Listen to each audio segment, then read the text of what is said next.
Hello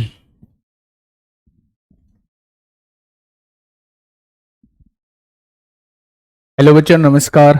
कैसे हैं आप सब लोग? उम्मीद करता हूं कि आप सब लोग अच्छे होंगे, बेहतरीन होंगे, लाजवाब होंगे, एकदम बिंदास होंगे और साथ ही बहुत अच्छे से आप लोग अपनी पढ़ाई को कर रहे होंगे। तो एक बार सभी दोस्त बताएंगे कैसे हैं आप सब लोग? कैसे हैं आप सब लोग? कैसी चल रही है भाई आप लोगों की पढ़ाई? एक बार सभी दोस्त बताएंगे कैसे हैं आप सब लोग, कैसी चल रही है आप लोगों की पढ़ाई? एकदम बिंदास चल रही होगी। और अगर अभी भी बिंदास नहीं चल रही है तो बच्चे, अब समय आ चुका है, अपने उस पढ़ाई को बिंदास चलाने का समय आ चुका है। आज से हम लोग जो है उस टॉपिक की शुरुआत करने जा रहे हैं जिसमें आपको अक्सर जो है आप लोगों के मन में डर बैठाया हुआ है कि अगर मैथ में कोई चीज हार्ड है तो वो एडवांस मैथ हार्ड है। लेकिन मैं आप लोगों को बता दूं कि अगर आपने थ्योरी और फॉर्मूले को याद किया हुआ है मेरे भाई, तो आप सबसे आसान जो है वो एडवांस को पाएंगे और बहुत कम समय में जो है वो एडवांस को सॉल्व कर जाएंगे। तो मैं बस ये कहना चाह रहा हूं कि जितनी थ्योरम आप लोगों को बताई जाएं, जितने फॉर्मूलेज आप लोगों को बताए जाएं, जितने कॉन्सेप्ट आप लोगों को बताए जाएं, बस उन्हें साथ के साथ जो है वो कवर करते चलना और यकीन मानना कि आप ही वो विद्यार्थी होंगे जिनका सबसे मजबूत जो होगा वो एडवांस होगा। पूरे पेपर के अंदर आप लोग एडवांस के क्वेश्चंस को सेलेक्ट करेंगे कि हाँ भाई ये क्वेश्चंस मुझे सबसे पहले करने हैं, अगर आप लोग मेरे कहे अनुसार जो है वो चीजों पर काम करते हैं।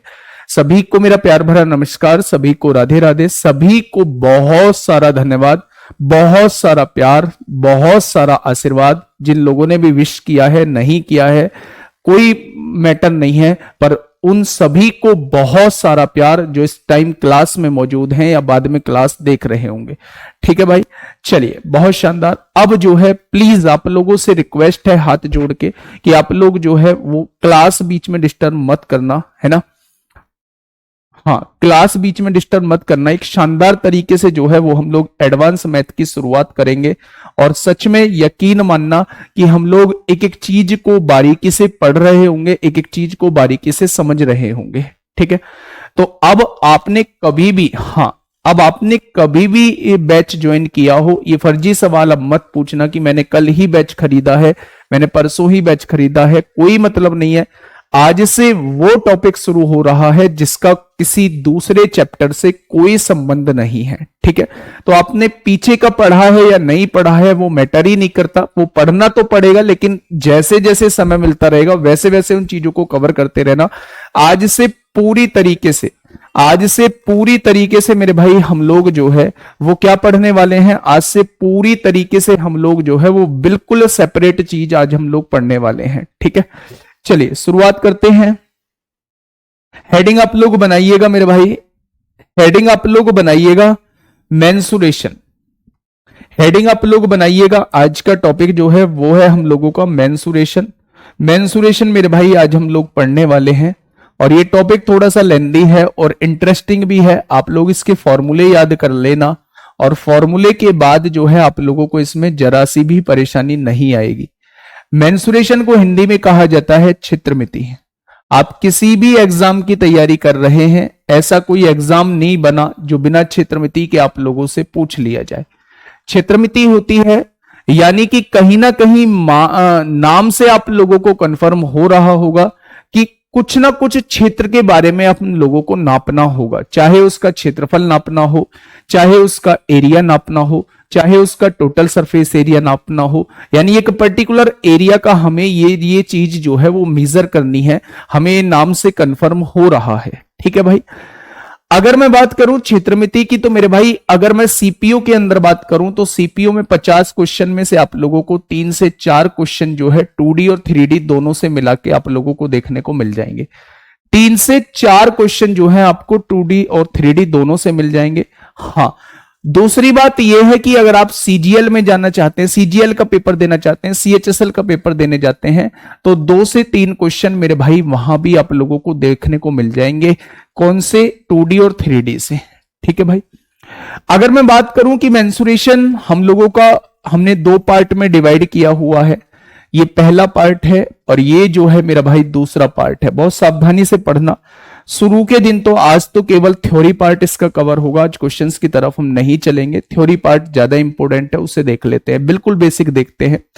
सबसे पहले मेंसुरेशन को दो पार्ट में डिवाइड किया था, एक 2D होता था और एक जो है मेरे भाई 3D होता था। एक क्या होता था, एक 2D होता था, एक क्या होता था, 3D होता था। 2D को कहा जाता है 2 डायमेंशन, 2D को कहा जाता है 2 डायमेंशन। 2 डायमेंशन का मतलब होता है दो विमाएं, यानी जिसमें केवल लेंथ और ब्रेथ के बारे में बात होगी, ठीक है। 3D का मतलब होता है मेरे दोस्त 3 डायमेंशन, 3 डायमेंशन, यानी कि 3D आप लोगों ने बहुत सुना होगा, जब नक्शे वगैरह घर के बनवाते हैं तो वो आपसे पूछता है कि 2D बनाओ या 3D बनाओ। 3D रिप्रेजेंटेशन करना मतलब जो आपको लगे, देखने से लगे कि यार ये ऐसे कैसे बना दिया, उसी को 3D कहते हैं। यानी ऊंचाई को थोड़ी ना हम शो कर सकते हैं, एक XY प्लेन में ऊंचाई को हम शो नहीं कर सकते हैं।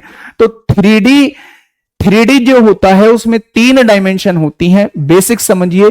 3D में 3 डायमेंशन होती हैं और वो तीनों डायमेंशन कौन कौन सी होती हैं, तो आप कहेंगे लंबाई, चौड़ाई और ऊंचाई होती है। और यहां जो होती है केवल और लंबाई और चौड़ाई के बारे में हम लोग बात करते हैं। अगर मैं आपके एग्जाम के पॉइंट ऑफ व्यू से बताऊं तो अगर मैं इसे 3 स्टार दूंगा, 3D को 3 स्टार दूंगा, तो मेरे भाई इस 2D को 2 स्टार दूंगा, ठीक है। ये इंपोर्टेंस के मामले में मैं इसको स्टार दे रहा हूं। यानी कुल मिला के कहने का मतलब है 3D जो है वो ज्यादा इंपोर्टेंट है, किसके कंपैरिजन में, 2D के कंपैरिजन में ज्यादा इंपोर्टेंट है, ठीक है।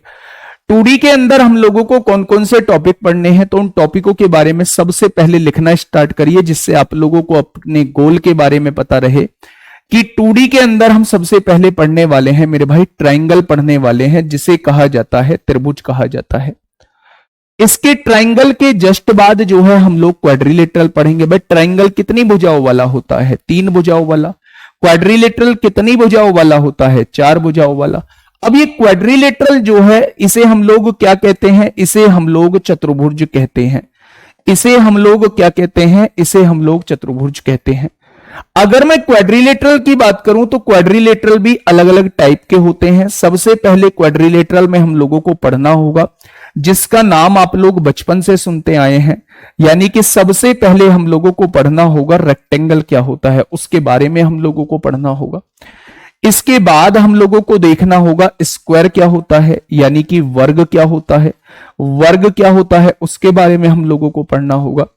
तीसरी चीज हम लोगों को पढ़नी होगी कि इसका पैरेललोग्राम क्या होता है। पैरेललोग्राम क्या होता है, पैरेललोग्राम यानी कि जिसे कहा जाता है समांतर चतुर्भुज बोला जाता है, जिसे कहा जाता है मेरे भाई समांतर चतुर्भुज बोला जाता है। मैंने कहा ना आज केवल थ्योरी पार्ट कंप्लीट होगा, और यकीन मानना कि आपने अगर थ्योरी पार्ट को अच्छे से कंप्लीट कर लिया तो फिर आप लोगों का कॉन्फिडेंस जो है इस चैप्टर के अंदर बूस्ट हो जाएगा और आप लोग जो है वो पढ़ने की कोशिश करोगे, ठीक है। बहुत बढ़िया। अगर मैं चौथे इसमें टॉपिक की बात करूं तो मेरे भाई इसके अंदर हम लोगों को रोहम्बस पढ़ना है। रोहम्बस को अगर हिंदी में बात करूं तो मेरे भाई इसे समचतुर्भुज कहते हैं। क्या कहते हैं, तो आप कहेंगे इसे समचतुर्भुज कहते हैं। इसके बाद जो हम लोगों को पढ़ना है वो ट्रेपेजियम पढ़ना है। इसके बाद जो पढ़ना है हम लोगों को ट्रेपेजियम पढ़ना है। इसके बाद जो पढ़ना है, अगर मैं इसके बाद बात करता हूं मेरे भाई, इसके बाद मैं बात करता हूं तो यहीं से हम लोग समझने की कोशिश करते हैं कि सबसे पहले हमने ट्रायंगल को पढ़ा, फिर हमने क्वाड्रिलेटरल को पढ़ा, फिर इसके बाद जो है हम लोगों को सर्किल पढ़ना है जिसे हम लोग वृत्त कहते हैं। इसके बाद जो है हमें सेमी सर्किल पढ़ना है। सेमी सर्किल पढ़ना है मेरे भाई जिसे हम लोग अर्धवृत्त कहते हैं, जिसे हम लोग अर्धवृत्त कहते हैं। और इसके बाद जो है वो हमें सेक्टर पढ़ना है। सेक्टर पढ़ना है यानी जिसे हम लोग त्रिज्यखंड कहते हैं। क्या कहते हैं मेरे भाई, जिसे हम लोग त्रिज्यखंड कहते हैं। इसमें कुछ बीच बीच में टॉपिक आएंगे बहुत छोटे छोटे से, जैसे हेक्सागन भी हम लोग पढ़ेंगे। तो ऐसे टॉपिक जिन्हें लिखना जरूरी नहीं है पर उनके कभी कभार क्वेश्चन पूछ लिए गए हैं, तो आगे उनसे क्वेश्चन पूछे और आपसे ना हो ऐसा होने नहीं दूंगा। हर एक चीज जो है वो आप लोगों को पढ़ा रहूंगा। तो मेन टॉपिक जो है वो मैंने आपके सामने लिख दिए हैं। 2D के अंदर जो है इतना माल मसाला हम लोगों को पढ़ने वाला है। दूसरी चीज अगर मैं बात करूं, दूसरी चीज मेरे भाई अगर मैं बात करूं, दूसरी चीज की अगर मैं बात करता हूं तो दूसरी चीज हम लोग पढ़ने वाले हैं यहीं पे। इन दोनों के बीच में एक चैप्टर आएगा, इन दोनों के बीच में एक चैप्टर आएगा जिसका नाम होगा पॉलीगन। यहां से क्वेश्चन कभी कभार पूछ लेता है, जिसे हम लोग बहुभुज कहते हैं।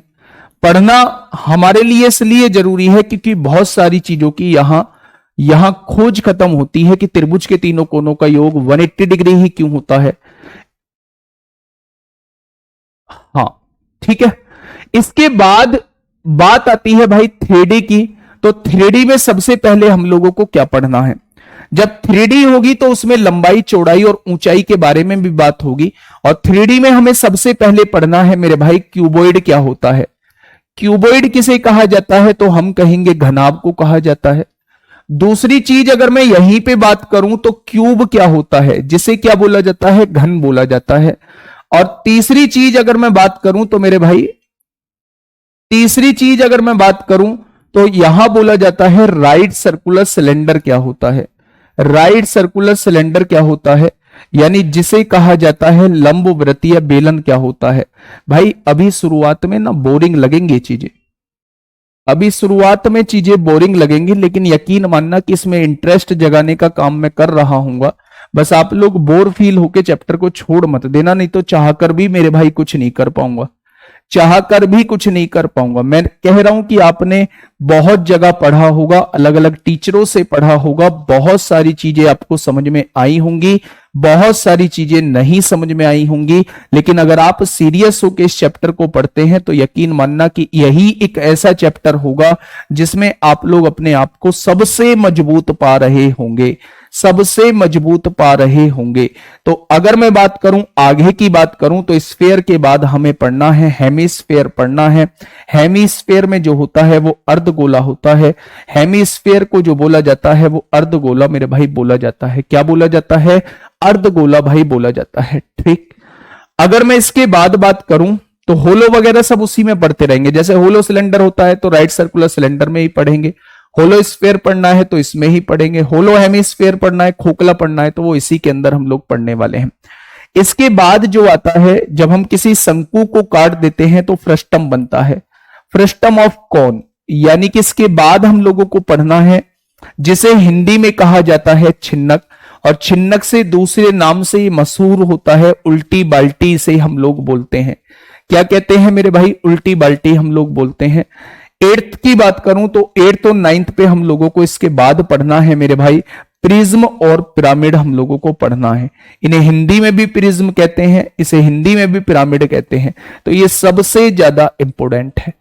अब मैं आप लोगों को इंपोर्टेंट के हिसाब से एक बार बता देता हूं कि 2D के अंदर सबसे ज्यादा इंपोर्टेंट क्या है और 3D के अंदर सबसे ज्यादा इंपोर्टेंट क्या है। एक बार मेरे भाई इसे नोट कर लीजिए, यही सबसे पहले आप लोगों का टारगेट होना चाहिए। हाँ, कितनी क्लास में खत्म होगा वो भी मैं बताऊंगा। यही आपका सबसे पहले जो है वो टारगेट होना चाहिए कि हम लोगों को पढ़ना क्या क्या है, ये आपके सामने हो।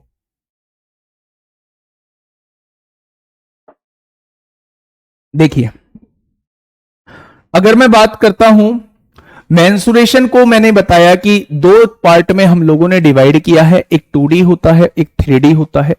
2D का मतलब जिसमें 2 विमाएं होंगी। अब मैं एग्जांपल के तौर पे समझाता हूं। आप लोग गांव से बिलोंग करते होंगे, बहुत सारे लोग, लगभग 80 to 90% जो है वो गांव से बिलोंग करते होंगे। ठीक है। तो अगर मैं आप लोगों से ये कहूं, अगर मैं आप लोगों से ये कहूं कि जो आपके खेत वगैरह होते हैं वो 2D में आएंगे, 3D में आएंगे, तो आप कहोगे जी खेत तो 2D में आएगा। मैं पूछूंगा खेत 2D में क्यों आएगा, तो आप कहेंगे खेत की केवल लंबाई और चौड़ाई तो है, खेत की ऊंचाई तो है ही नहीं। यानी जिस फिगर को देखने के बाद आपको यह लगे कि इसके अंदर तो केवल 2 विमाओं के बारे में बात हो रही है, ऐसी फिगर को हम लोग कहते क्या हैं? ऐसी फिगर को हम लोग 2D फिगर कहते हैं।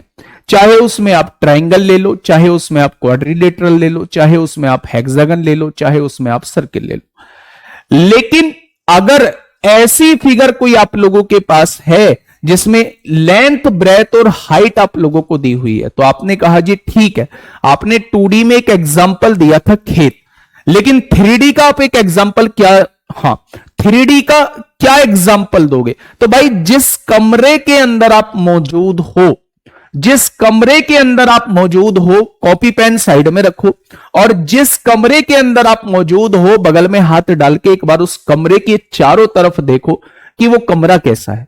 तो आप कहेंगे जी उस कमरे की अपनी भी कोई लंबाई है, उस कमरे की कोई चौड़ाई भी है, और उस कमरे की कोई ऊंचाई भी है।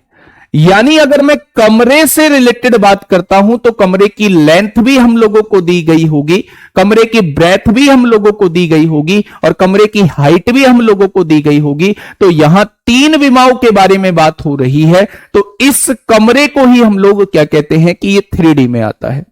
क्या आता है बच्चे? ये 3D में आता है। ठीक है, अगर जेसीबी से खुदाई कर दी जाए तो वहां खेत 3D हो जाएगा, बिल्कुल हो जाएगा, चाहे ऊंचाई आए चाहे गहराई आए। अब आपके सामने लंबाई भी है, आपके सामने चौड़ाई भी है, आपके सामने गहराई भी है।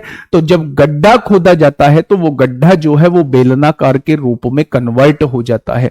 खुदे हुए गड्ढे को हम लोग क्या कहते हैं कि ये सिलेंडर बना हुआ है, ये बेलन बना हुआ है। उस पर बहुत आगे चल के बात हम लोग करेंगे। ठीक है, तो हम लोगों को मेरे भाई ये 2D में ये सारी चीजें हम लोगों को पढ़नी है। जिसमें दो विमाओं के बारे में बात होगी वो 2D हो जाएगी, जिसमें तीन विमाओं के बारे में बात होगी वो 3D हो जाएगी।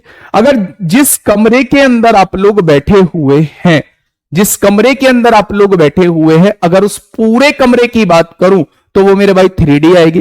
लेकिन अगर उस कमरे के फर्श की बात करता हूं, थोड़ा सोचिए, अगर मैंने आपसे कहा कि उस कमरे के फर्श के बारे में थोड़ा सा बताइए, आप कहेंगे कमरा तो 3D है क्योंकि कमरे में लेंथ भी है, कमरे में ब्रेथ भी है, और कमरे में हाइट भी है। लेकिन अगर कमरे के फर्श की बात करता हूं तो इसमें केवल दो विमाएं होंगी, एक तो लंबाई होगी और एक चौड़ाई होगी। फर्श का बताइए आप मुझे, एक तो लंबाई होगी और एक चौड़ाई होगी। यानी अगर किसी कमरे के फर्श के बारे में कभी कोई बातचीत की जाती है तो आप याद रखना वो 2D फिगर होती है। क्या ये बात समझ में आई? बोलो हाँ। क्या ये बात समझ में आई? लाइब्रेरी की सीट भी 3D होगा सर। आप ना बस ऐसे ही एग्जांपल पूछते रहना कि क्या 3D होगा क्या 2D होगा। अब हेडिंग डालिए अपने उसमें कॉपी में, सबसे पहले हेडिंग डालिए कि हम लोग ट्राइंगल के बारे में पढ़ने वाले हैं। हम लोग किसके बारे में पढ़ने वाले हैं? तो आप कहेंगे हम लोग जो है वो ट्राइंगल के बारे में पढ़ने वाले हैं, जिसे हम लोग त्रिभुज कहते हैं, जिसे हम लोग त्रिभुज कहते हैं। ठीक है, लास्ट में क्या लिखे हैं भाई? अभी से ही ऐसे करने लगे कि समझ नहीं आ रहा है, समझ नहीं आ रहा है। भाई अभी तो मैंने नाम ही लिखे हैं मेरे भाई, मेरे छोटे दोस्त। यहां देखिए क्या कर रहा हूं मैं। हाँ, यहां देखिए लास्ट में जो लिखा हुआ है ये प्रिज्म लिखा हुआ है, ये पिरामिड लिखा हुआ है। अच्छा, इंपोर्टेंट के हिसाब से मैं आप लोगों को थोड़ा सा बता दूं कि इंपोर्टेंट कौन कौन से हैं। सबसे ज्यादा जो पेपर में क्वेश्चन बनते हैं वो ट्राइंगल से क्वेश्चन बनेंगे, सबसे ज्यादा जो क्वेश्चन बनेंगे। क्वाड्रिलेटरल से भी अगर क्वेश्चन बनेंगे तो सबसे ज्यादा क्वेश्चन बनने के चांसेस जो होते हैं वो रोम्बस से होते हैं। यहाँ जो है वो सर्किल, सेमी सर्किल, इनसे तो और से तो सबसे बराबर ही बन रहे होते हैं। यहाँ रेक्टेंगल से भी बराबर होते हैं, स्क्वायर से भी बराबर होते हैं, पैलोग्राम से भी बराबर चांसेस हैं, ट्रिपेजियम से भी बढ़िया चांसेस है, सर्किल, सेमी सर्किल, और यहाँ सेक्टर से जो है वो सबसे ज्यादा चांसेस होते हैं, त्रिज्यखंड से सबसे ज्यादा चांसेस होते हैं। ठीक है, प्रिज्म के नीचे जो है वो पिरामिड लिखा था। ठीक है, अब यहां अगर मैं बात करता हूं कि सबसे ज्यादा, तो भैया वो तो सारे ही टॉपिक जो है वो इंपोर्टेंट है। इसी में एक छोटा पार्ट हम लोगों को पढ़ना है होलो के बारे में। होलो सिलेंडर यानी कि खोखला बेलन भी हम लोगों को यही पढ़ना पड़ेगा। खोखला बेलन भी हम लोगों को यही पढ़ना पड़ेगा। और यहां जो है वो होलो स्फीयर यहां पढ़ना है। होलो स्फीयर यानी कि खोखला बेलन ये हो गया, ये क्या हो जाएगा? होलो स्फीयर यानी कि खोखला गोला हमें यहां पढ़ना पड़ेगा। ठीक है, तो जो जो चीज खोखली है उन्हें उनकी मेन टॉपिक के साथ हम लोगों को पढ़ना होगा। ठीक है भाई, चलिए। ट्रेपेजियम को हिंदी में कहते हैं समलंब चतुर्भुज। ट्रेपेजियम को हिंदी में कहते हैं समलंब चतुर्भुज। बड़े खिलाड़ी आदमी हो आप लोग भी। मैं इसकी ही हिंदी लिखना भूल गया तो आपने सोची कभी हाथ ही तंग हो, एक बार पूछ लेते हैं ट्रेपेजियम को हिंदी में क्या कहते हैं। ठीक है, तो आप लोग हेडिंग बनाइएगा। अब हेडिंग बनाइए मेरे भाई कि ये ट्राइंगल क्या होता है।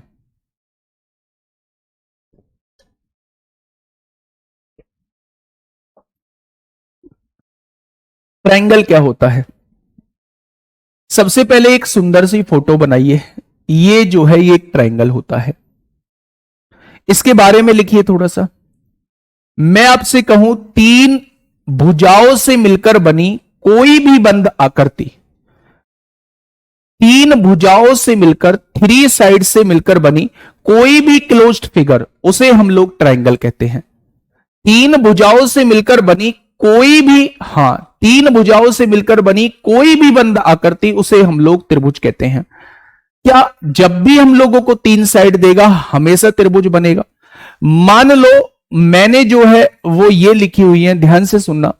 3D में 7 पे क्या लिखा है? 3D में 7 पे फ्रस्टम ऑफ कौन होता है?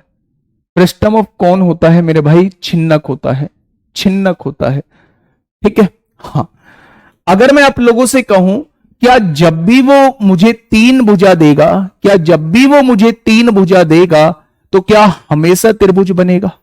मैंने आपसे अभी डेफिनेशन में एक बात बताई थी कि त्रिभुज वह होता है जो तीन भुजाओं से मिलकर बना हो और एक क्लोज्ड फिगर हो, यानी कि बंद आकृति हो।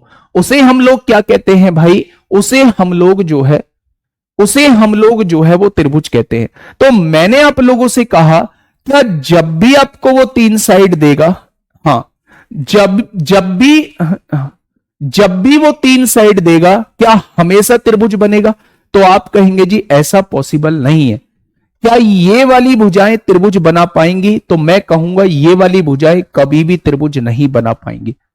अब आपके दिमाग में कीड़ा उठेगा कि अगर ये भुजा त्रिभुज नहीं बना पाएंगी तो फिर मुझे कैसे पता चलेगा कि ये वाली भुजाएं त्रिभुज बना पाएंगी या ये वाली भुजाएं त्रिभुज नहीं बना पाएंगी? तो आप सबसे पहले लिखिए, डेफिनेशन में आपने लिख लिया होगा तीन भुजाओं से मिलकर बनी कोई भी बंद आकृति वो त्रिभुज होती है। अब लिखिए कंडीशन क्या है, त्रिभुज के बनने की कंडीशन क्या है, शर्तें क्या है? त्रिभुज के बनने की कंडीशन क्या है, शर्तें क्या है बच्चे, शर्तें क्या है? तो त्रिभुज के बनने की कंडीशन ये होती है कि कोई सी भी दो साइड को आप लोग जोड़ लो, वो हमेशा तीसरी साइड से बड़ी आनी चाहिए। आपने कहा जी मैं तो ए बी और बी सी को जोड़ूंगा। मैंने कहा ए बी और बी सी को अगर जोड़ो तो वो हमेशा ए सी से बड़ी आनी चाहिए। आपने कहा जी मैं तो ए सी और बी सी को जोड़ूंगा, ए सी और बी सी को जोड़ूंगा, तो अगर आपने इन दोनों को जोड़ा है तो वो ए बी से बड़ी आनी चाहिए। मैंने कहा आप ए बी और ए सी को जोड़िए। आपने कहा जी मैं तो ए बी और ए सी को जोड़ के देखूंगा, तो मैंने कहा फिर वो बी सी से बड़ा आना चाहिए। मतलब कोई सी भी दो साइड का सम जो है वो हमेशा तीसरी से बड़ा आना चाहिए और कोई सी भी दो साइड का डिफरेंस जो है वो हमेशा तीसरी से छोटा आना चाहिए। मैंने क्या कहा मेरे भाई? कोई सी भी दो साइड का सम जो है वो हमेशा तीसरी से बड़ा आना चाहिए और कोई सी भी दो साइड का डिफरेंस जो है वो हमेशा तीसरी से छोटा आना चाहिए। यही एक ट्रायंगल के बनने की कंडीशन होती है।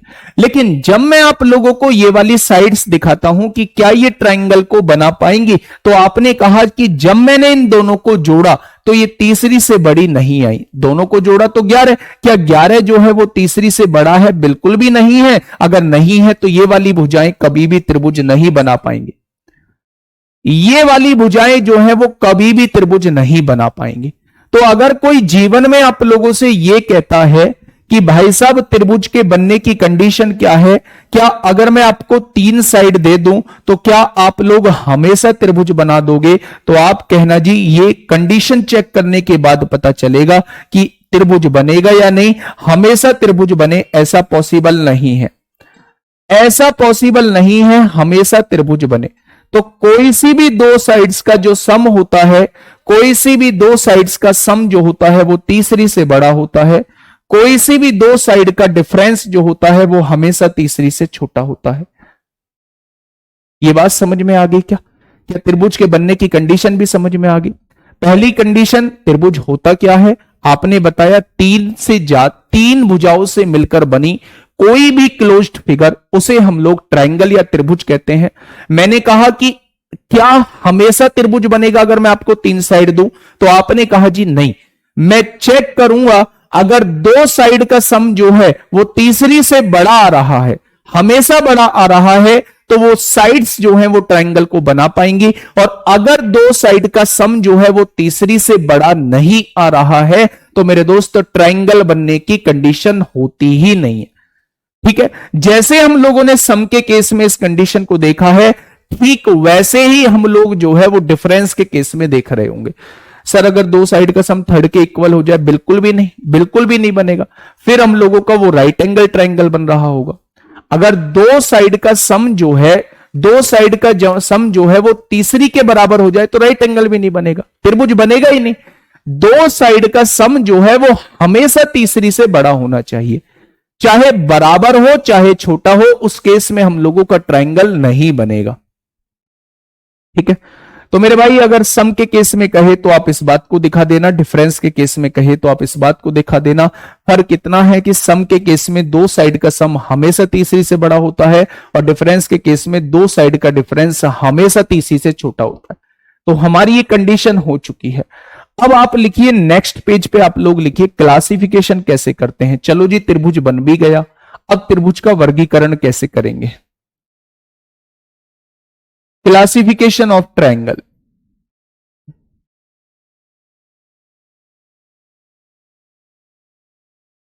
त्रिभुज का वर्गीकरण अब हम लोगों को कैसे करना है।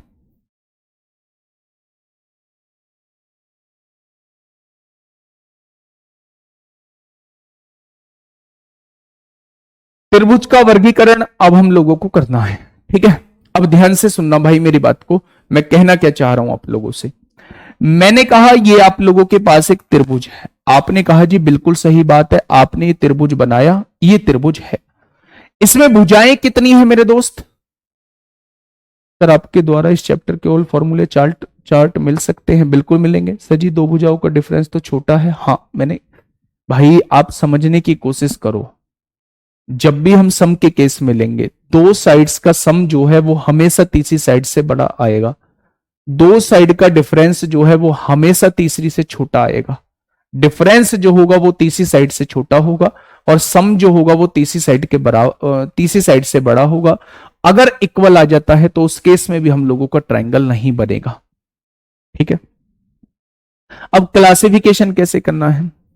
आपने कहा जी इस ट्रायंगल के अंदर तीन तो साइड दी हुई है, यानी ट्रायंगल के अंदर होता क्या क्या है, ट्रायंगल के अंदर होता क्या है, एक तो साइड्स होती है, ट्रायंगल के अंदर एक तो साइड्स होती है मेरे भाई, और एक क्या होता है मेरे दोस्त, एक होता है एंगल। क्या होता है, तो आप कहेंगे एक होता है एंगल। यानी कि अगर मैं ट्रायंगल की बात करूं तो ट्रायंगल दो चीजों से मिलकर बना होता है, एक तो उसके साइड्स होती हैं यानी कि भुजाएं होती हैं, और एक जो होती है मेरे भाई उसके कोण होते हैं। ठीक है, तो अगर मैं कहूं कि कोणों का योग कितना होता है तो त्रिभुज के तीनों कोणों का योग 180 डिग्री होता है। ये आप 5th क्लास से पढ़ते आए हैं, त्रिभुज के तीनों कोणों का योग जो होता है वो 180 डिग्री होता है। अब मेरे दोस्त वर्गीकरण जो होता है वो दो आधार पे हम लोग करते हैं, on the basis of side, यानी कि भुजा के आधार पे त्रिभुज कितने टाइप के होते हैं ये आप लोगों को देखना होगा। On the basis of sides यानी कि भुजा के आधार पर, भुजा के आधार पर त्रिभुज कितने टाइप के होते हैं, भुजा के आधार पर त्रिभुज कितने टाइप के होते हैं ये आप लोगों को बताना होगा। और कोण के आधार पर त्रिभुज कितने टाइप के होते हैं ये आप लोगों को बताना होगा। यहां कोण के आधार पे, कोण के आधार पर त्रिभुज कितने टाइप का होगा ये आप लोगों को बताना होगा, यानी कि on the basis of angle, on the basis of angle आप लोगों को बताना होगा कि कोण के आधार पे त्रिभुज जो है वो कितने टाइप के होते हैं। ठीक है, अगर मैं आप लोगों से कहूं साइड्स के आधार पर, भुजा के आधार पर त्रिभुज कितने टाइप के होते हैं तो आप लोग भी पढ़ के आ रखे हैं। सबसे पहला होता है विषमबाहु त्रिभुज, सबसे पहला होता है विषमबाहु त्रिभुज जिसे हम लोग बोलते हैं स्केलन ट्रायंगल। क्या बोलते हैं मेरे भाई, जिसे हम लोग कहते हैं स्केलन ट्रायंगल। दूसरा जो होता है इसी में भुजा के आधार पर समद्विबाहु त्रिभुज होता है, समद्विबाहु त्रिभुज होता है जिसे हम लोग बोलते हैं आइसोसेल्स ट्रायंगल। क्या कहते हैं, आइसोसेल्स ट्रायंगल कहते हैं। और तीसरा जो होता है यही भुजा के आधार पर वो समबाहु त्रिभुज होता है समबाहु त्रिभुज होता है जिसे हम लोग कहते हैं इक्विलेटरल ट्रायंगल। क्या कहते हैं मेरे भाई?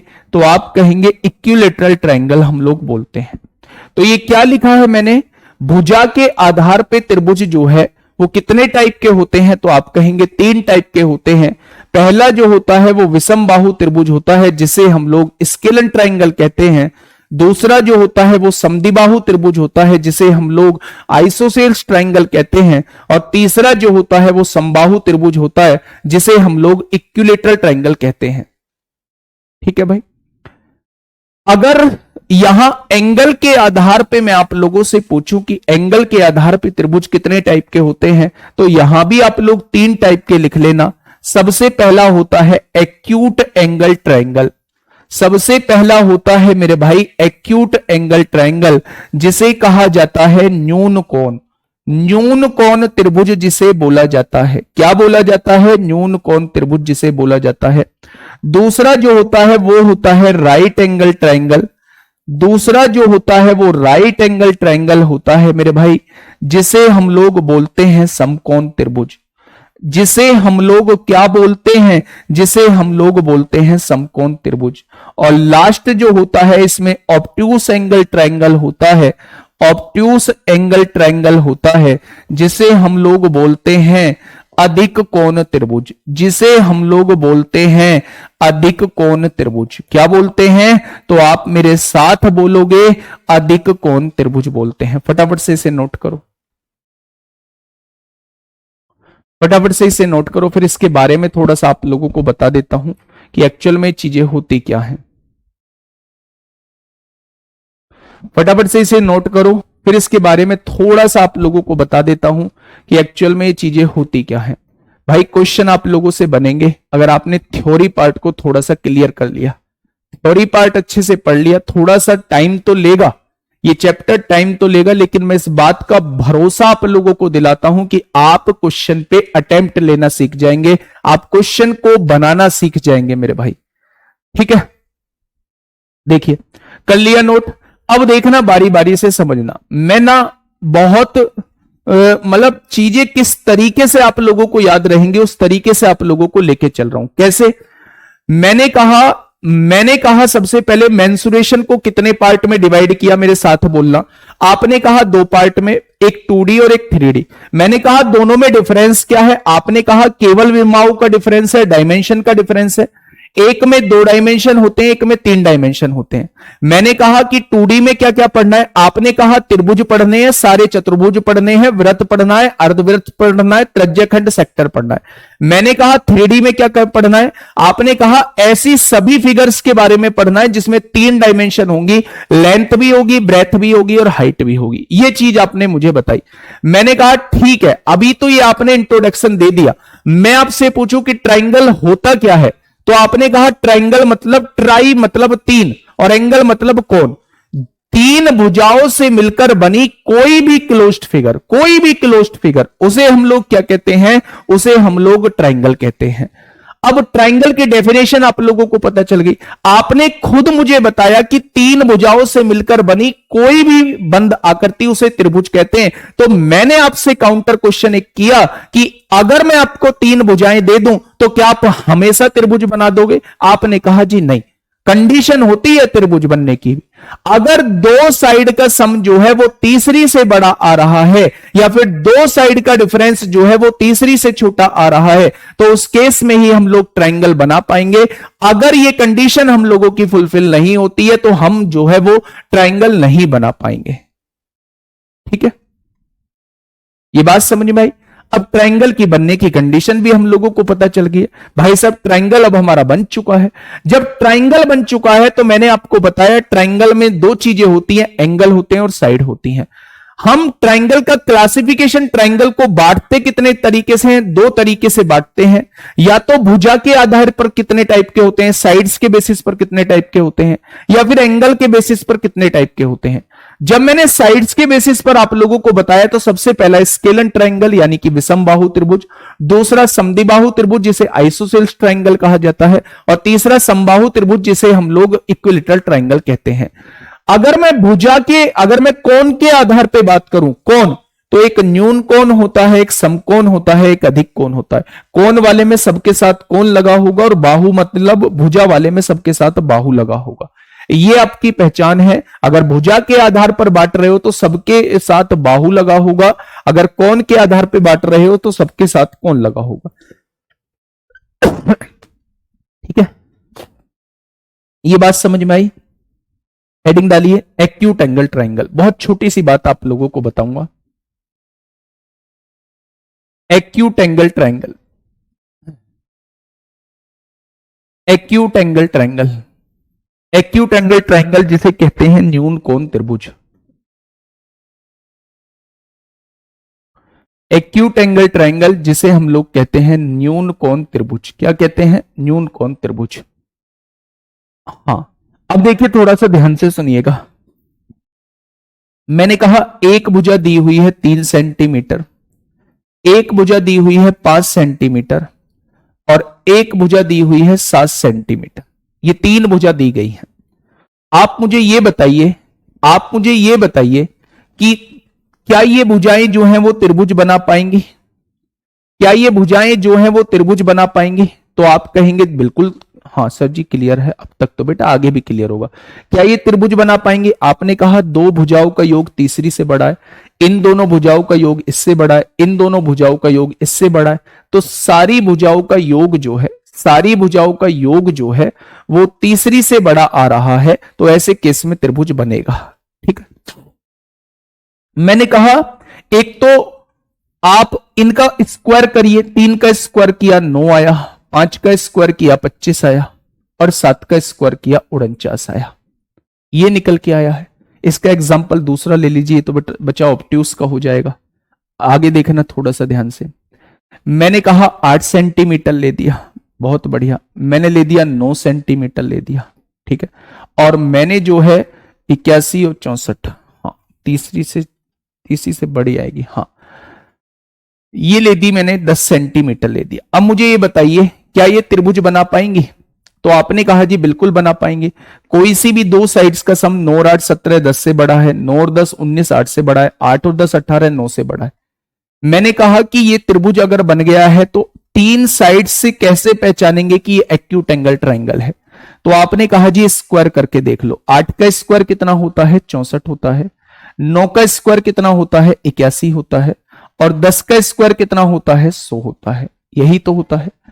अगर सबसे बड़ी भुजा का स्क्वायर जो है अन्य दोनों के स्क्वायर के योग से छोटा आ जाए, छोटा आ जाए, तो ऐसे केस में जो त्रिभुज बनता है वो एक्यूट एंगल ट्राइंगल बनता है। ऐसे केस में जो त्रिभुज बनेगा वो कौन सा बनेगा मेरे भाई? तो आप कहेंगे वो एक्यूट एंगल ट्राइंगल बनेगा। क्या बनेगा? एक्यूट एंगल ट्राइंगल बन जाएगा। मैं क्या कहना चाह रहा हूं? मैं ये कहना चाह रहा हूं कि सबसे बड़ी भुजा कौन सी है? 10 है। अगर उसका वर्ग जो है अन्य दोनों के वर्गों के योग से छोटा आ जाता है तो ऐसे केस में जो त्रिभुज बनेगा वो एक्यूट एंगल ट्राइंगल बनेगा। अगर बड़ा आ जाता है, सबसे बड़ी भुजा का वर्ग जो है अन्य दोनों भुजाओं के योग से बड़ा आ जाता है तो ऐसे केस में बनने वाला त्रिभुज अधिक कोण त्रिभुज कहलाता है, ऑब्ट्यूस एंगल ट्राइंगल कहलाता है। और जब सबसे बड़ी भुजा का वर्ग जो है अन्य दोनों भुजा के योग के बराबर आ जाए, बराबर आ जाता है, तो वो समकोण त्रिभुज कहलाता है। क्या ये बात समझ में आ गई? क्या ये इस बात समझ में आ गई? तो मेरे भाई एक्यूट एंगल ट्राइंगल की पहली प्रॉपर्टी मैंने ये बताई कि जब भी आप लोगों को ट्राइंगल की साइड दी गई हो तो सबसे बड़ी साइड का स्क्वायर जो है अन्य दोनों के स्क्वायर के सम से हमेशा छोटा आना चाहिए, तो ऐसे ट्राइंगल को हम लोग एक्यूट एंगल ट्राइंगल कहते हैं। दूसरी कंडीशन ये कहती है एक्यूट एंगल ट्राइंगल की, अगर आपके पास एक त्रिभुज दिया हुआ है, एक कोण 80 दिया हुआ है, एक कोण 60 दिया हुआ है, तो 80 और 60 140, तो ये कितना हो जाएगा? 40 हो जाएगा, क्योंकि त्रिभुज के तीनों कोणों का योग 180 डिग्री होता है। उसमें से ये 80 हो गया, ये 60 हो गया, तो दोनों मिला के 140 हो गए, तो बचेगा कितना? 40 ही आ जाएगा। दूसरी प्रॉपर्टी एक्यूट एंगल ट्रायंगल की ये कहती है अगर सारे के सारे कोण 90 डिग्री से छोटे हैं, अगर सारे के सारे कोण 90 डिग्री से छोटे हैं तो इस टाइप के त्रिभुज को हम लोग एक्यूट एंगल ट्रायंगल कहते हैं। क्या कहते हैं? तो आप कहेंगे एक्यूट एंगल ट्रायंगल कहते हैं। ठीक है, तो कोई आपसे पूछे एक्यूट एंगल ट्रायंगल की कंडीशन क्या है, तो आप उससे काउंटर क्वेश्चन करना कि ये बता भैया मुझे, मैं कौन से रिलेटेड उसकी कंडीशन बताऊं या साइड से रिलेटेड कंडीशन बताऊं। वो कहेगा साइड से रिलेटेड बताओ, तो आप कहना सबसे बड़ी भुजा का स्क्वायर जो है वो अगर अन्य दोनों के स्क्वायर के सम से छोटा आ जाए तो ऐसे केस में बनने वाला त्रिभुज जो होता है वो न्यून कोण त्रिभुज होता है। और अगर सबसे बड़ी भुजा का स्क्वायर बड़ा आ जाए अन्य दोनों के स्क्वायर के सम से तो ऐसे केस में बनने वाला त्रिभुज अधिक कोण त्रिभुज होता है। और अगर बराबर आ जाता है तो समकोण त्रिभुज होता है। ये तो हो गई भुजा से रिलेटेड बात। लेकिन अगर कौन से रिलेटेड बात करूं तो न्यून मतलब नाम से ही कंफर्म हो रहा होगा, न्यून मतलब छोटा, जिसके सभी कोण जो है, जिसके सभी कोण 90 डिग्री से छोटे होते हैं, ऐसे टाइप के ट्रायंगल को हम लोग एक्यूट एंगल ट्रायंगल कहते हैं। ये बात समझ में आ गई। दूसरी यहीं पे लिख लीजिए बेटा, ऑब्ट्यूस एंगल ट्रायंगल। दूसरी लिखिए obtuse angle triangle. Right angle triangle थोड़ा सा आगे पढ़ेंगे, डिटेल में पढ़ेंगे। ऑब्ट्यूस एंगल ट्रायंगल के बारे में थोड़ा सा लिख लीजिए। अगर मैं कहूं कि ये अधिक कोण त्रिभुज क्या होता है, अधिक कोण त्रिभुज क्या होता है, मैं उसके बारे में आप लोगों को बताने जा रहा हूं। अधिक कोण त्रिभुज क्या होता है, मैं उसके बारे में भाई आप लोगों को बताने जा रहा हूं। मैंने कहा एंगल से रिलेटेड बात कर लेते हैं। मैंने कहा ये एक ट्रायंगल है, आपने कहा जी बिल्कुल ये एक ट्रायंगल है। मैंने कहा एक कोण जो है ये 110 दिया हुआ है, ये कोण जो है वो 40 दिया हुआ है। 110 और 40 150 हो गया, तो ये कोण कितना हो जाएगा, तो आप कहेंगे 30 डिग्री हो जाएगा। तभी तो तीनों का योग 180 डिग्री होगा भाई। त्रिभुज के तीनों कोणों को जोड़ के 180 आता है। ये 110 दे दिया तो ये 40 दे दिया, तो 110 और 40 150 हो जाएगा। तो 180 को 150 में से 180 में से 150 घटाएंगे तो ये कोण 30 डिग्री का आ जाएगा। अगर मैं आप लोगों से कहूं कि इसकी डेफिनेशन क्या होगी ऑब्ट्यूस एंगल ट्रायंगल की, तो आप कहेंगे अगर एक भी कोण 90 डिग्री से बड़ा है, अगर किसी भी त्रिभुज का एक भी कोण 90 डिग्री से बड़ा है तो ऐसे त्रिभुज को हम लोग ऑब्ट्यूस एंगल ट्रायंगल कहते हैं। या फिर अगर भुजा से रिलेटेड मैं आप लोगों को बताऊं, पहली भुजा 3 है, दूसरी भुजा 4 है और तीसरी भुजा 6 दी हुई है। ये 3 भुजाएं आप लोगों को दी हुई हैं, ये 3 भुजाएं आप लोगों को दी हुई हैं और मैंने आप लोगों से पूछा कि ये कौन से टाइप का ट्रायंगल है, तो आपने कहा जी पहले सबसे बड़ी भुजा का स्क्वायर करेंगे। 6 का वर्ग 36 होता है, 4 का वर्ग 24 होता है, 3 का वर्ग 9 होता है। आपने कहा कि अगर सबसे बड़ी भुजा का वर्ग जो है अन्य दोनों भुजाओं के योग से बड़ा आ जाए तो ऐसे केस में बनने वाली भुजा जो होंगी या बनने वाला ट्रायंगल जो होगा वो ऑब्ट्यूस एंगल ट्रायंगल होगा। भाई दोनों में डिफरेंस समझ में आया। सबसे बड़ी भुजा का स्क्वायर जो है अन्य दोनों के योग से छोटा आया है तो ये एक्यूट एंगल, हाँ एक्यूट एंगल ट्रायंगल है। अगर सबसे बड़ी भुजा का वर्ग जो है अन्य दोनों के वर्ग के योग से बड़ा आया है तो ये मेरा ऑब्ट्यूस एंगल ट्रायंगल है। ठीक है, ये बात समझ में आ गई। हर्षित गुप्ता जी कह रहे हैं सर ये सब तो आता है बच्चों को भी। बहुत बढ़िया बात है भाई, बच्चों को आता है। जिनको ये सब आता है प्लीज आपसे हाथ जोड़कर रिक्वेस्ट है कि आप आज की क्लास ना करें, आप कल से मेरे साथ जुड़ें जब मैं क्वेश्चन कराऊंगा। आज उन बच्चों को क्लास करने दें जिन्हें मेंसुरेशन का एम भी नहीं आता, जिन्हें एडवांस का ए भी नहीं आता, और वो इस भरोसे से क्लास में जुड़े हैं कि राहुल भैया हर एक छोटी से छोटी बात आप लोगों को बताएंगे। 16 कहां होगा, अच्छा 4 का वर्ग 16 हो जाएगा, कोई बात नहीं, 4 का वर्ग 16 हो जाएगा। 16 और 9 25 से बड़ा आएगा 36। ठीक है, ये बात समझ में आ गई, बहुत शानदार। मैं दूसरे शब्दों में कह सकता हूं ये C है, ये A है, ये B है, तो इसमें दोनों छोटी भुजाओं के वर्गों का योग जो है वो हमेशा छोटा आता है तीसरी भुजा से, तो ये ऑब्ट्यूस एंगल की कंडीशन होती है। और इसमें दोनों छोटी भुजाओं के वर्गों का योग जो है हमेशा बड़ा आता है तीसरी भुजा से, तो ये एक्यूट एंगल ट्रायंगल की कंडीशन होती है। ठीक है भाई, चलिए, बहुत शानदार, बहुत शानदार। दोनों चीज आप लोगों को समझ में आ गई। अगर सारे कोण 90 डिग्री से छोटे हैं एक्यूट एंगल ट्रायंगल होगा, अगर एक भी कोण 90 डिग्री से बड़ा है तो वो मेरा ऑब्ट्यूस एंगल ट्रायंगल होगा। अब हेडिंग बनाइए बेटा, इसी का तीसरा पार्ट होता है समकोण त्रिभुज।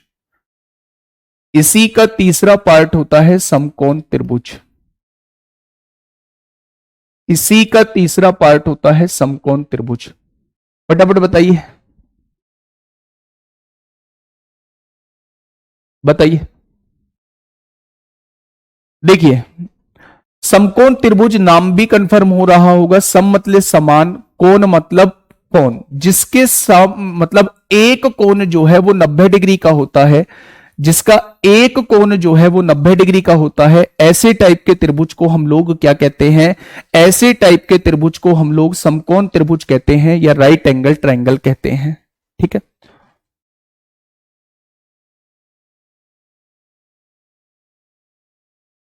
ठीक है भाई, चलिए।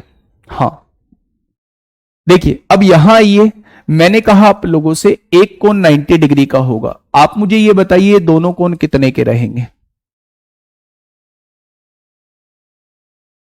फटाफट बताइए बच्चे। इन सारे चीजों के क्वेश्चन कराऊंगा, जो भी चीज मैं आप लोगों को पढ़ा रहा हूं, जो थ्योरी पार्ट में पढ़ा रहा हूं, वो सारी चीजों के क्वेश्चंस कराऊंगा। आप मुझे ये बताइए, अगर एक कोण 90 डिग्री का है तो अन्य दोनों कोण कितने कितने के होंगे? फटाफट से बताइए। तो बहुत सारे बच्चे बोलेंगे कि जी ये भी 45 का होगा, ये भी 45 का होगा, क्योंकि 45 और 45 90 90 90 180 हो जाएगा। बच्चे वो आप एक कंडीशन बता रहे होते हैं, आपको ये कहना चाहिए कि त्रिभुज के तीनों कोणों का योग 180 डिग्री होता है, उसमें से ये 90 हो गया, बचा कितना? 90। तो आप इतना कहिए कि इन दोनों को जोड़ के जो है वो 90 आना चाहिए। बस हमें ये पता है इन दोनों को जोड़ के 90 आना चाहिए। हो सकता है ये 60 का हो, ये 30 का हो सकता है ये 30 का हो, ये 60 का हो सकता है ये 45 का हो, ये 45 का हो सकता है ये 50 का हो, ये 40 का हो। लेकिन ये कंफर्म है, जैसे बहुत सारे बच्चे 45 45 जवाब दे रहे हैं, बिल्कुल गलत है। आप 45 45 नहीं कह सकते। हो सकता है ये 30 और 60 का हो सकता है ये 60 और 30 का हो, 70 और 20 का हो, 20 और 70 का हो, लेकिन ये आपका फिक्स है कि इन दोनों को जोड़ के आएगा हमेशा 90 डिग्री ही। जब दो कोनों को जोड़ के 90 के बराबर आता है, जब दो कोनों को जोड़ के 90 के बराबर आता है, तो उन्हें एक दूसरे का कॉम्प्लीमेंट्री एंगल कहा जाता है। जब दो कोनों को जोड़ के 90 के बराबर आता है तो उन्हें एक दूसरे का कॉम्प्लीमेंट्री कहा जाता है, यानी उन्हें एक दूसरे का कोटिपूरक कोण कहा जाता है। जब दो कोनों को जोड़ के जो है वो 90 डिग्री आता है तो उन्हें एक दूसरे का कोटिपूरक कहा जाता है। जैसे अगर मैं आप लोगों से कहूं कि 40 आप लोगों को दिया हुआ है, इसमें क्या जोड़ दूं कि ये 90 बन जाए, तो आप कहना ये दोनों आपस में कोटिपूरक हैं, यानी कि कॉम्प्लीमेंट्री हैं। मैंने कहा ये 50 है तो आपने कहा ये 40 होगा, कॉम्प्लीमेंट्री है। ये 60 है तो ये कितना हो जाएगा? 30। ये 70 है तो ये कितना हो जाएगा? 20 हो जाएगा। यानी अगर दो कोनों को जोड़ के 90 आ रहा है तो वो आपस में एक दूसरे के कॉम्प्लीमेंट्री एंगल हैं। ठीक उसी तरह जैसे मैंने कॉम्प्लीमेंट्री आप लोगों को बताया है, अगर दो कोनों का योग जो है वो 180 डिग्री आ जाता है। जैसे अगर मैं आप लोगों को समझाने की कोशिश करूं कि ये एक लाइन है और इसके ऊपर ये कोण जो है ये कितना है? 180 डिग्री है। यहां से एक लाइन ड्रॉ करी है, यहां से एक लाइन ड्रॉ करी है, मुझसे कहा गया है ये वाला कोण x है और ये वाला कोण जो दिया हुआ है वो y दिया हुआ है। ठीक है, ये वाला कोण जो है वो x दिया हुआ है और ये वाला कोण जो है वो आप लोगों को y दिया गया है। तो अगर मैं आपसे पूछूं कि x प्लस y की वैल्यू कितनी होगी, तो वो आपसे इस पूरे कोण की वैल्यू पूछना चाह रहा है। तो पूरे कोण की वैल्यू जो हो जाएगी वो 180 डिग्री हो जाएगी। और याद रखना, दिमाग में सेट करके रखना, जब भी दो कोणों का योग 180 डिग्री हो जाता है तो उन्हें आपस में एक दूसरे का सप्लीमेंट्री कहा जाता है। उन्हें आपस में एक दूसरे का क्या कहा जाता है? तो उन्हें आपस में एक दूसरे का एक दूसरे का मेरे भाई सप्लीमेंट्री बोला जाता है। क्या बोला जाता है? सप्लीमेंट्री बोला जाता है। अगर हिंदी में बात करूं तो यही संपूरक कोण होते हैं। हिंदी में अगर मैं बात करता हूं तो यही क्या हो जाते हैं? यही संपूरक कोण हो जाते हैं।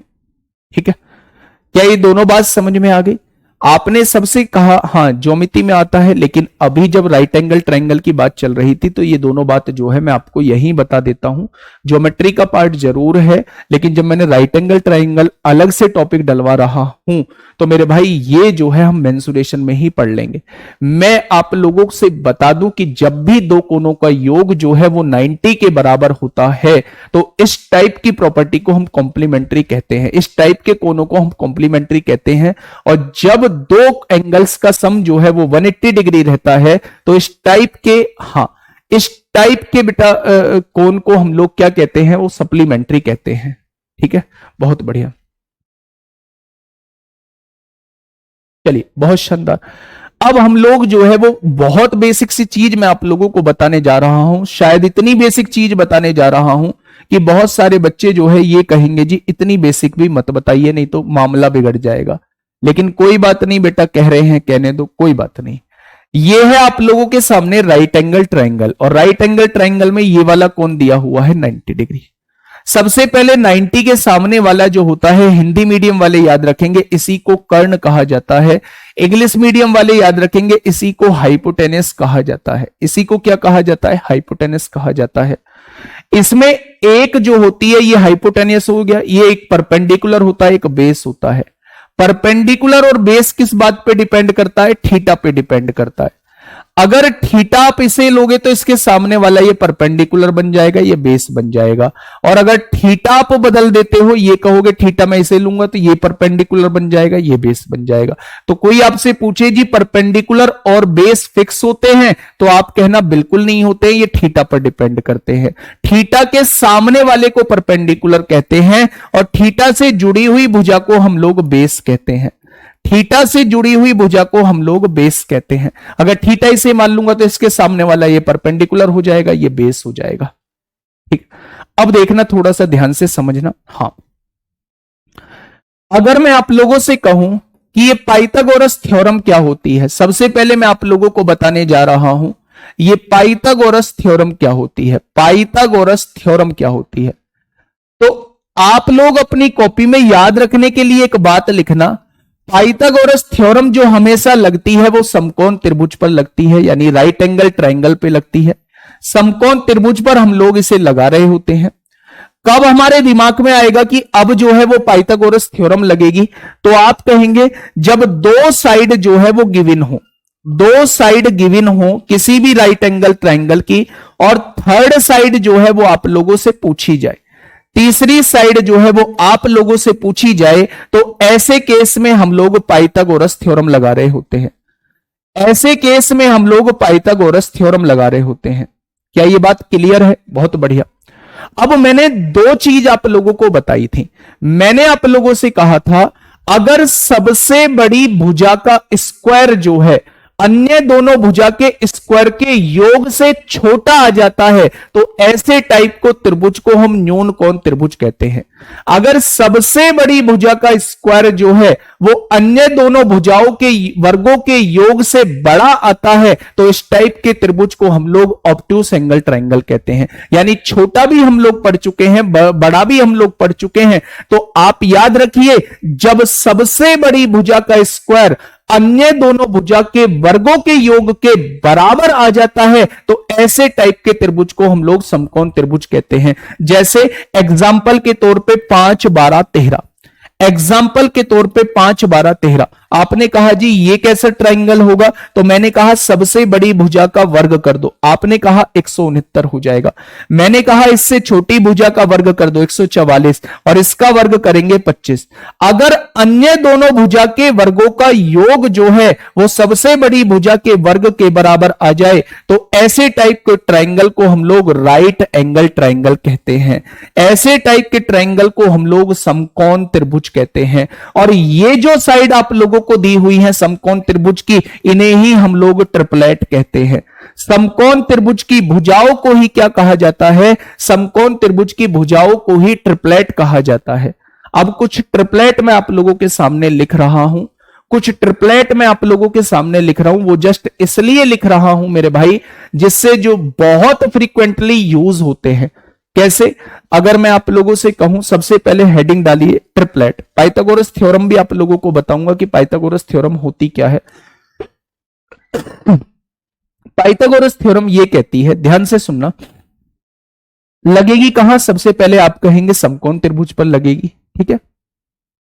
दो साइड गिवन होंगी और तीसरी साइड आपसे पूछी जाएगी, तो वहां हम लोग पाइथागोरस थ्योरम लगा रहे होते हैं। पाइथागोरस थ्योरम यह कहती है जो सबसे बड़ी साइड है, जिसे हम लोग कर्ण कहते हैं, उसका वर्ग कर दो।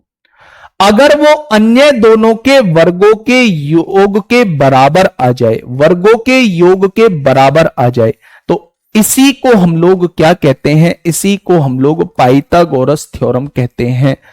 जब सबसे बड़ी भुजा का वर्ग जो है अन्य दोनों भुजाओं के वर्गों के योग के बराबर आ जाए, तो इसी को हम लोग क्या कहते हैं? पाइथागोरस थ्योरम कहते हैं। यहां वही तो हुआ था, सबसे बड़ी भुजा का वर्ग जो है अन्य दोनों भुजा के वर्ग के योग के बराबर आ गया, तो ये पाइथागोरस थ्योरम ही हो गई।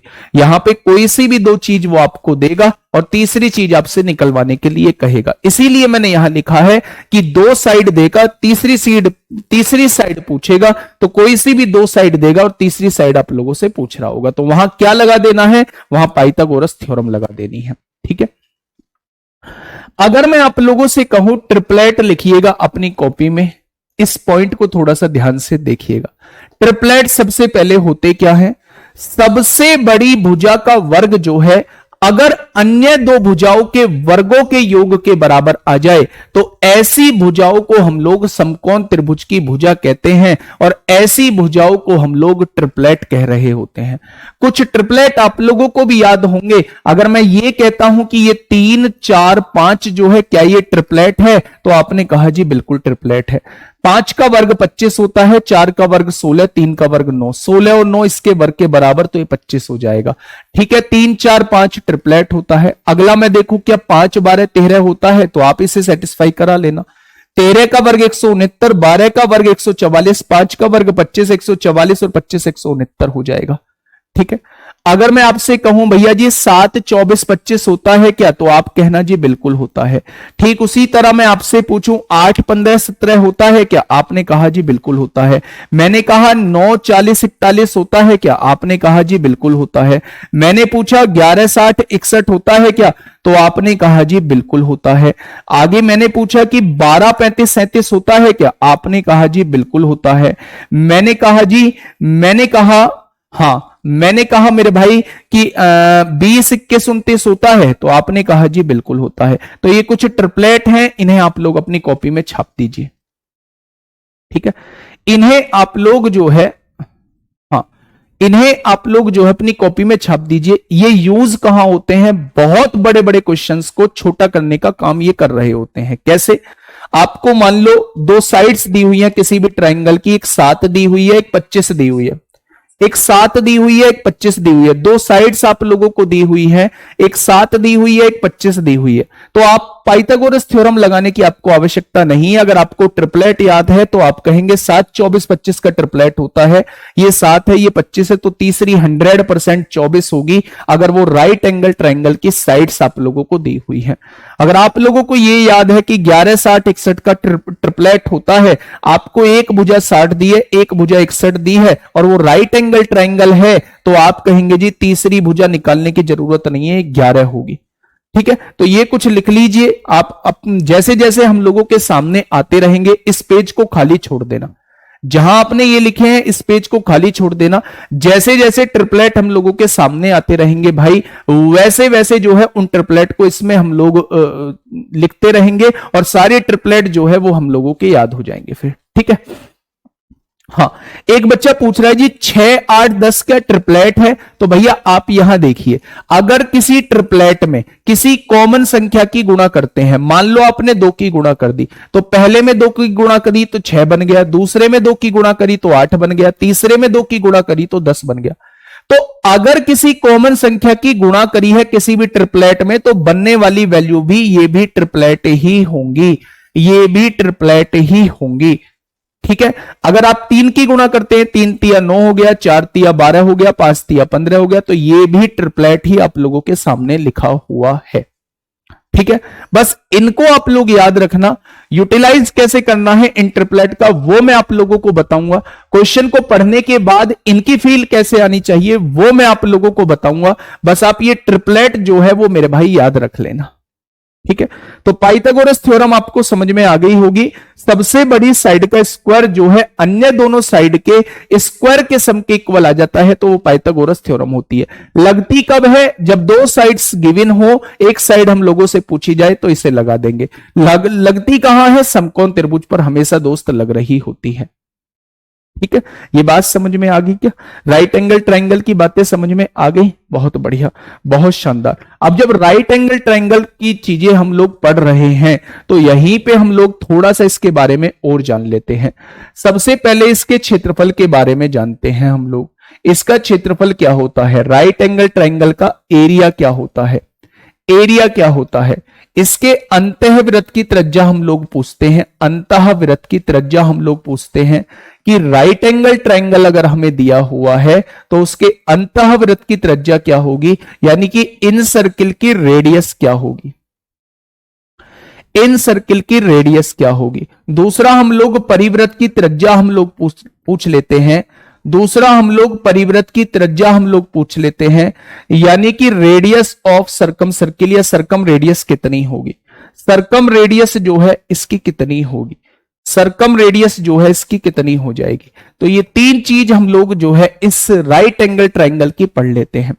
जब भी आप लोगों को दिया जाने वाला ट्रायंगल जो है वो राइट एंगल ट्रायंगल हो, जब भी आप लोगों को दिया जाने वाला ट्रायंगल जो है वो राइट एंगल ट्रायंगल हो, तो मेरे भाई आप लोग उसका एरिया निकाल देना 1/2 बेस इंटू हाइट, यानी कि सबसे बड़ी भुजा को छोड़ के अन्य दोनों भुजा की गुणा करके आधा कर देना, तो आपके सामने क्षेत्रफल आ जाएगा। जैसे मैंने आपके सामने लिखा 5, 12, 13, मुझे इस त्रिभुज का क्षेत्रफल चाहिए, तो आपने कहा जी ये तो राइट एंगल ट्रायंगल है, क्योंकि यहां ट्रिपलेट लग रहा है। ट्रिपलेट वहीं लगेगा जो राइट एंगल ट्रायंगल होगा।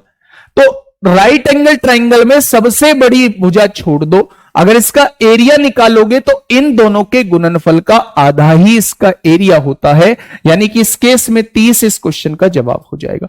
तो याद रखना, एरिया अगर निकालना है किसी भी राइट एंगल ट्रायंगल का तो आप कहना 1/2 बेस इंटू हाइट रहेगा। सबसे बड़ी भुजा को हमें छोड़ना होता है, इन दोनों में से एक बेस रहेगा, एक हाइट रहेगा। अगर आपसे अंतःवृत्त की त्रिज्या पूछी जाती है तो परपेंडिकुलर में बेस जोड़ना, हाइपोटेनस को घटा के आधा कर देना। यानी कि अगर इस वाले ट्रायंगल में मैं पूछता हूं तो थीटा अगर मैं इसे मान लेता हूं तो थीटा के सामने ये परपेंडिकुलर होगा, इसमें इस वाली भुजा को जोड़ना और उसमें से इसे घटा के आधा कर देना। तो जब भी आप लोगों से राइट एंगल ट्रायंगल के अंतःवृत्त होता है बेटा अंदर बने वृत्त की त्रिज्या, यानी जैसे ये आपका राइट एंगल ट्रायंगल है, इसके अंदर एक वृत्त इस टाइप का बना है, तो ये त्रिज्या मैं आप लोगों से पूछना चाह रहा हूं, ये त्रिज्या कितनी होगी। तो आप त्रिज्या के लिए परपेंडिकुलर और बेस को जोड़िए और उसमें से हाइपोटेनस को घटा के आधा कर दीजिए। जब हम लोग सर्कम रेडियस की बात कर रहे होते हैं तो ये फॉर्मूला जस्ट हाइपोटेनस का हाफ होता है। सर्कम रेडियस वो होता है जो तीनों वृत्तों के कोनों को छूता हुआ बाहर जाए। ये अगर त्रिज्या निकालनी है आप लोगों को तो ये हाइपोटेनस का आधा करनी होगी। तो जब भी कोई वृत्त जो है किसी भी राइट एंगल ट्रायंगल के बाहर बना हुआ हो और उसकी त्रिज्या आप लोगों को निकालनी हो तो हाइपोटेनस का हाफ कर देना, और अंदर बने वृत्त की त्रिज्या निकालनी है तो परपेंडिकुलर में बेस जोड़ के हाइपोटेनस घटा के 2 से डिवाइड कर देना। ठीक है भाई, ये चीज समझ में आ गई क्या? तो आपके सामने ये जो है on the basis of angle आपको समझा चुका हूं। कुछ क्वेश्चंस मैं इसके लेके आऊंगा, कल 5, 6, 7 क्वेश्चंस लेके आऊंगा, ये सारा टॉपिक रिकॉल हो जाएगा। 5-6 मिनट में ही उन 5-6 क्वेश्चंस को करा दूंगा। कल जो है on the basis of sides हम लोग पढ़ रहे होंगे। ठीक है भाई, आज के लिए इतना ही, मिलते हैं कल एक बेहतरीन क्लास के साथ। Okay, tata, bye bye.